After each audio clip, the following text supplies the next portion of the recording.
All right, the red light is on. Everyone's favorite ritual Wednesday night around 9 p.m. on the East Coast. Dave Van Auken, top right commentator for Island Fights, Jonathan Ramlakan. Jonathan, how are you, brother? Wonderful. Glad to be doing this. I felt so out of place last weekend with nothing to do with the fights and then no Yeah, show on Wednesday. So glad to be yeah, back on this run again. absolutely. And there will never be a Ben and Bananas with our main man, Rafael Esparza, giving us the gossip, the tea, giving us some of the lines, what to do. Busy weekend, Rafael. A busy weekend in front of us. Yeah, I mean, we have UFC Nashville with some heavyweights. I mean, betting handle in any sport, UFC, Fight Island, PFL, when there's heavyweights, you always have a better betting handle because people love beefy guys punching each other, and it doesn't matter what sport it is. And then you have, like I said, WWE's all over this weekend as well. And then Friday, I'm excited for the all-women fight card on Netflix with a trilogy. I mean, how often do you get to say trilogy in any kind of MMA, boxing, anything, even wrestling? You don't even see trilogies that often. So we have a great women's fight on Netflix. And so I can't wait to see people get punched and kicked and blood, and great weekend. Cannot wait. And also, Rafael, to spill some tea real quick, the bloodline is around a minus 6.5 point favorite Friday night for the championship. So, a lot to bet on. 8U action. There's a lot of money on 8U. You know what I mean? What's the total? 63 and a half. I mean, is it around there? Maybe a little bit under there. High 50s. We're scoring 35 or 40. If they can keep up with this, we'll see. But all right, guys, busy weekend. UFC Nashville. Love this card. We were all over it on Tuesday's main show. Myself, Grant, and G were talking about how we thought the depth of this card is phenomenal. Maybe a little bit of lackluster main event. I get it for sure. But, guys, we got the co-main is a great fight, a puzzle to be solved. Featured fight, Calvin Kattar versus Steve Garcia is a really high-level fight. Some prelims, Max Payne versus Curtis, Mike Beast Boy Davis.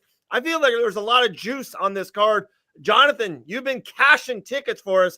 Let's start with you. Where do you want to go right now to cash some money? I think I'm looking at both of those top of the card. I mean, you can really just look at the top of the card and look at both of those matchups with a 15-year age difference between the fighters, right? You're looking at talked about this off air, John. Nailed it.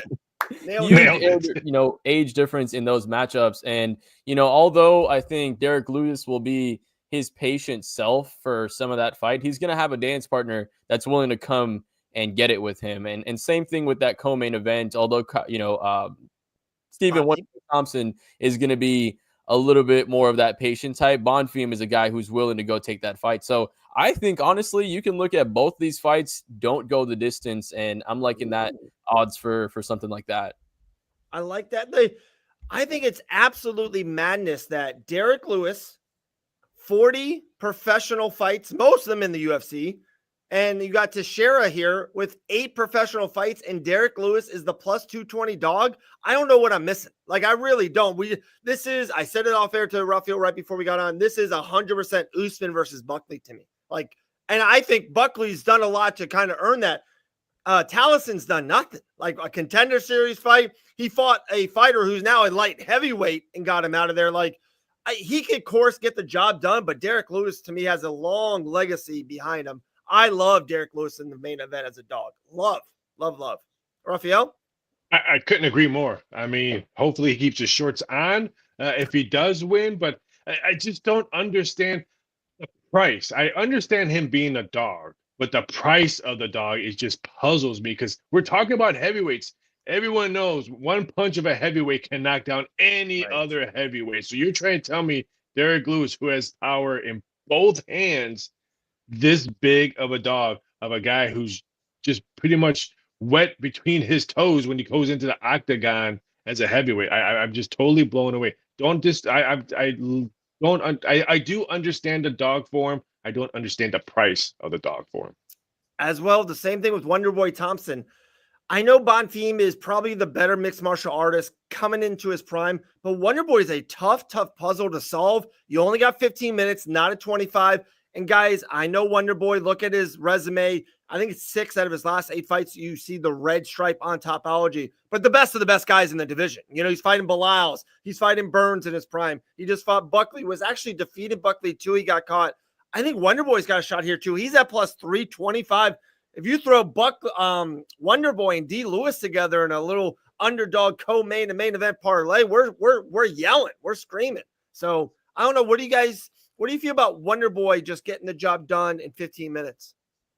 I think it's a hard ask for him, right? I Okay. do think that you might have the potential where this fight is, it becomes a point fight, right? He's able to keep the distance. He's able to, pick him off at range and use that skill set to keep it a distance fight. I don't see him potentially knocking him out, right? I do see that's maybe a little bit of a harder ask to get that done at his age, right? We have to talk about the current Wonderboy Thompson as well too with that. And I think Bonfim is just an explosive athlete. That's what you see out of a lot of him with too. Okay. So I do think he mirrors a lot of what Buckley had, just with the raw explosiveness and the raw athleticism. So I do think he'll be able to close the distance and get into range of that fight to hurt Stephen Wonderboy Thompson at that. So I think for Thompson, I mean, like I said earlier, the 15 years age difference in athleticism alone and speed alone Sure. is a little bit different. It's a different for the main event too, right? Because heavyweight, you carry your power into that older weight, so it doesn't matter as much to be as fast. But I think for Wonderboy, it's a little bit of a tougher ask.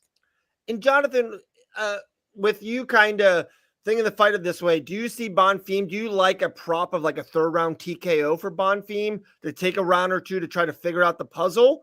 Or do you like the decision prop, or do you think he will get Wonderboy out within 15 minutes? I do like the finish prop, because I mean, you Okay. look at his last from going back to 22 or even before that, since 2019, all but one of his wins have come by finish, right? Yep. So you're looking at a guy that likes to get the job done, and I do think he'll continue that range. I love, honestly, I'm a big fan of the Bonfim brothers. I think they both have good talent to them as well. So I do think he has a lot of potential to get that out there. That's why I like the double finish prop, even if you're not choosing one fighter or the other. Right. Both those fights not going the distance. I'm a fan of that. I like that. All right. When we before we got started, Rafael and I were absolutely flabbergasted. The first 2 fights of the night, we got minus 1,000, minus 1,300. We're talking about big numbers here. This is like PFL type of numbers at the beginning. Mike Beast Boy Davis coming in at minus 1,100 right now. Orlando's standing up. Rafael, what do we do with that? Is there anything we can play with that? Do you like an over under? Do you like a stoppage? Do you put both of those massive favors together to get them at minus 500? Do you do anything of that nature? You watch Saturday night's main event while those 2 fights are going on. That's what you do with those The 2 Scottish fights. Warrior. I got you. Over under Spears, 2.5 between Goldberg and Gunter, if you want to bet that one. But that's a different story. That's a different show on that one. I would say this one doesn't go the distance. That's the only thing. But you're still paying a heavy price on that one. So I'm going to treat this like I do baseball games when like when you see a minus 150 or a higher. Look at live betting, because maybe one of the fighters, maybe Davis starts out slow. Maybe round 1 is a bore fest, and now you're only laying maybe minus $3 or something in that range instead of laying minus 1,000 or something.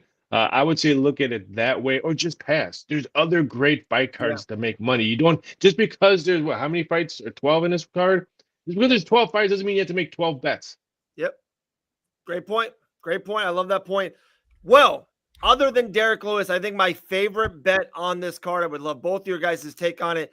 Give me the Mean Machine, Steve Garcia, featured fight, laying a little bit of juice, but Steve Garcia is going like this: win streak, youth, fighting guys. Calvin Kattar had a really good UFC career. His career is going down like this. I love getting that angle there. I don't think the betting world has, Calvin Kattar is the big name. He's kind of one of the biggest names on this card. Steve Garcia is the better mixed martial artist in the summer of 2025. I love Steve Garcia in that spot. Yeah, I feel like it's like you said, it's the perfect matchup for him at the end of the day, because he's getting someone on the tail end of the dangerous part of their career, and he's going to be able to add a name to his resume. Now, I'm going to play devil's advocate. I actually am, favoring Calvin Kattar in this fight too, because even looking at Steve Garcia, he's gotten dropped before in this fight, right? So it's not the, he takes damage. And if you look at Calvin Kattar's last matchup against Yusuf Zalal, even though he won that fight, Zalal did, he was reeling in that third round, trying to stay away from the danger of Calvin Kattar. So I do think when you have a guy that hits as hard as Calvin Kattar and someone who has the tendency to potentially get dropped in the fight, although does come back, we saw what happened when a guy that likes to get dropped gets dropped with someone like with real power when Charles Oliveira got dropped by Ilia Topuria. He didn't get back up after that one like he usually does against other people. Obviously, not saying Calvin Kattar is Ilia Topuria with that same type of power, but he does have, similar just power overall in that division with what he carries too. So give me Calvin Kattar. I think he's plus money right now. Give me that man with plus money.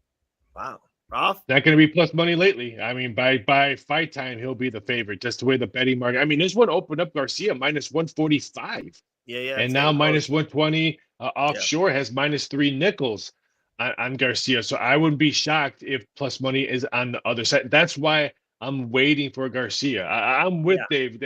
I've said this gazillion times. That Dave taught me when a fighter's going this way and a young guy's going the other way. You usually want to hit the guy that's going on the other side. Granted, Cantor's had some power. You said it. He can knock down everybody, but sometimes youth. And I think he learned a lot from getting knocked down, Garcia, his last one. He's even mentioned it in some of his press conferences. He said, you know what? I just got to avoid the hands. If I can avoid those, I think I can hang around and get the W. So I'm waiting for plus money on Garcia. I'll even take minus 3 nickels on Garcia or even minus 110. Me too. I know this sounds wild. I'm with Steve Garcia all the way up to minus 150. And like you said, the numbers coming way down. Anything under 150 and below, absolutely love Garcia. Is my favorite bet on the whole card, I'm telling you. All right, one of your fighter's favorite fighter, Nate Landwehr. Nate the Train. I see, is Nate Landwehr plus over 200? Am I seeing this correctly? What? Yep.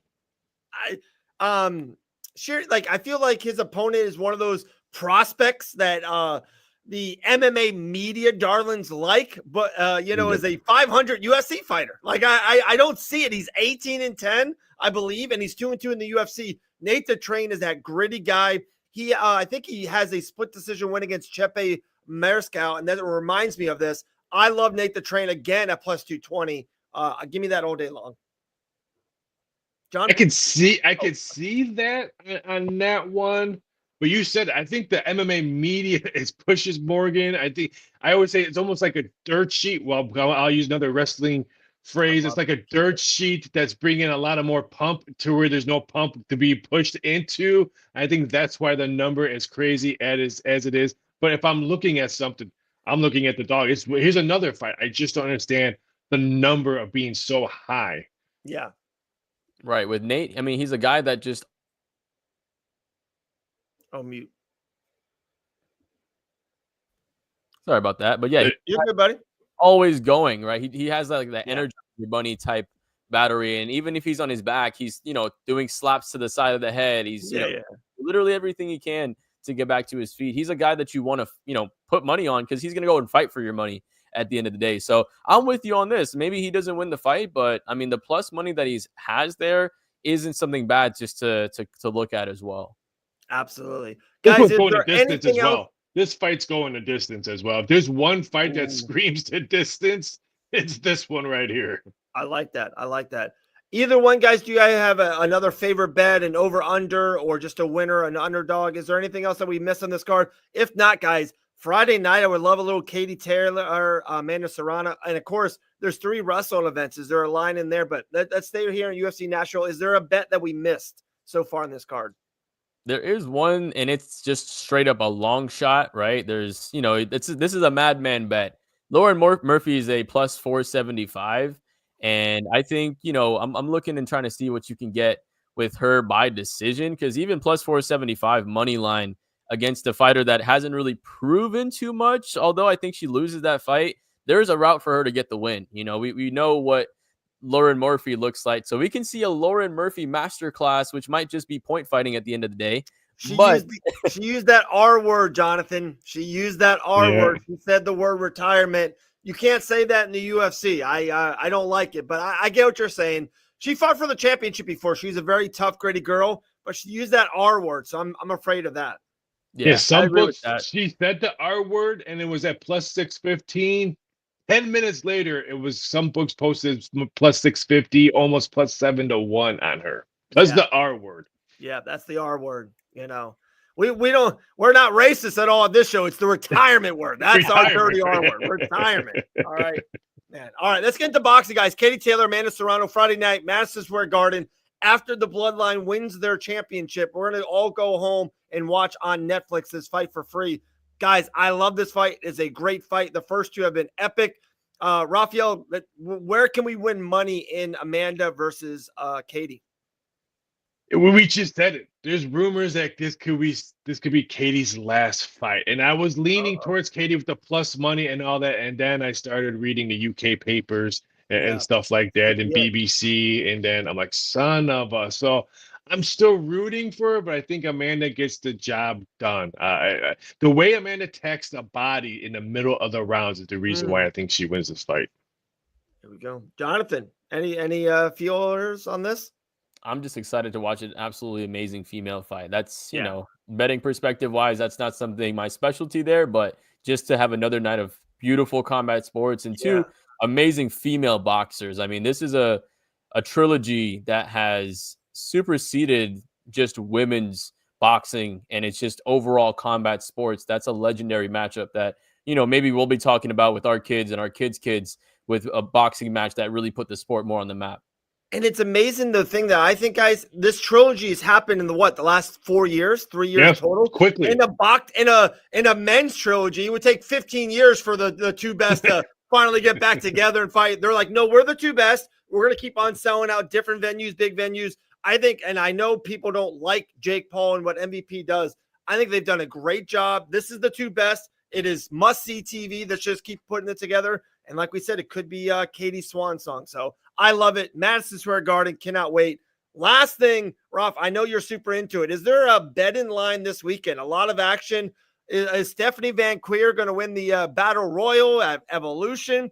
You got Randy Orton finally winning the PLE match. What's going on this weekend? We also got Randy Orton all in as well. So, but which all in as I said, it's a great comeback. If you want to entertainment weekend all on that ladies battle royal, Stephanie is the huge favorite. We opened up at $3. Now she's minus 250. But Nikki Bella, who's been everywhere in New York plugging it, she was 10-1. Now she's 2-1, and she's already said that her main goal is to fight at WWE. I think it's Backlash at Paris.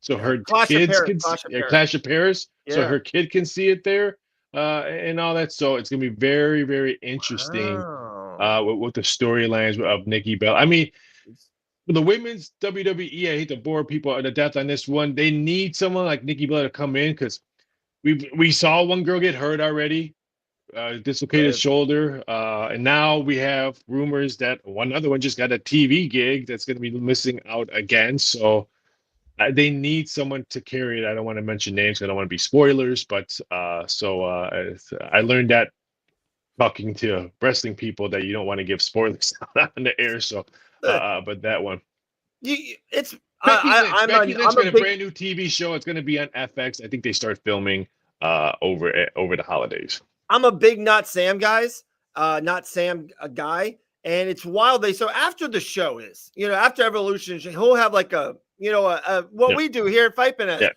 After a pay-per-view, we do a post-show. People get on him for like talking about the show. It's like, guys, I don't know. I can't live in that world. You know what I mean? After the show, it is fair game. You know what I mean? It's absolutely fair game. I agree. What's the line on Rhea Ripley? I think she's almost a lock to win. Yeah. It's like minus $7, minus $8 on that one.